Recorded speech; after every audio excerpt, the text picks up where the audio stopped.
തന്റെ അവകാശങ്ങൾ നേടിയെടുക്കാൻ കൊടും തണുപ്പിനെ പോലും വകവയ്ക്കാതെ തെരുവിലിറങ്ങിയ കർഷകരെ ഡൽഹിയുടെ മണ്ണിൽ കാലുകുത്താൻ അനുവദിക്കില്ല എന്ന മോദി സർക്കാരിന്റെ നിർദ്ദേശങ്ങൾ അനുസരിച്ച് കർഷക പോരാളികൾക്ക് നേരെ ജലപീരങ്കിയും തോക്കുമായി പാഞ്ഞെടുത്ത പോലീസിനെയും എന്തു വന്നാലും എല്ലാ തടസ്സങ്ങളെയും മറികടന്ന് മുന്നോട്ടു പോകുമെന്നുറച്ച പ്രതിഷേധക്കാരെയുമാണ് 2 ദിവസങ്ങളിലായി നാം കണ്ടുകൊണ്ടിരിക്കുന്നത്. ആയുധങ്ങളുമായി മുന്നിൽ നിൽക്കുന്ന പോലീസിനിടയിലൂടെ കർഷകർ നടന്നു നീങ്ങുമ്പോഴും ഹൃദയം കവരുന്ന ചില ദൃശ്യങ്ങളും പുറത്തു വരുന്നുണ്ട്. തല്ലാൻ നിൽക്കുന്ന പോലീസുകാരന് വെള്ളം കൊടുക്കുന്ന കർഷകന്റെ ചിത്രം എല്ലാവരുടെയും മനം കവർന്നതാണ്. എന്നാൽ ഇപ്പോൾ പുറത്തു വന്നിരിക്കുന്ന ദൃശ്യങ്ങൾ അതിലും മനോഹരമായ ഒന്നാണ്.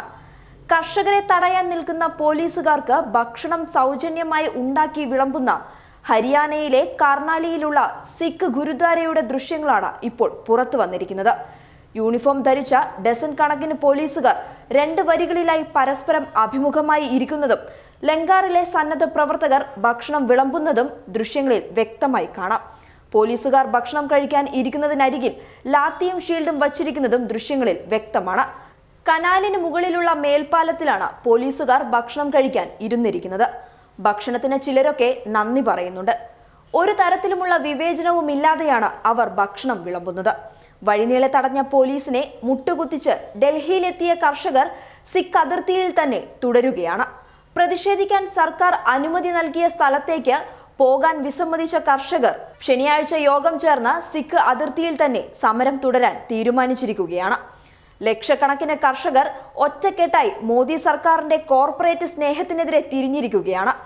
ഇതുവരെ ഇന്ത്യ നേരിട്ട പ്രതിസന്ധികൾ പോലെ ആയിരിക്കില്ല കർഷക പ്രതിഷേധങ്ങൾ പരിഹരിക്കാൻ കേന്ദ്ര സർക്കാരിന് കഴിഞ്ഞില്ല എങ്കിൽ ഇനി ഇന്ത്യ നേരിടാൻ പോകുന്നത്.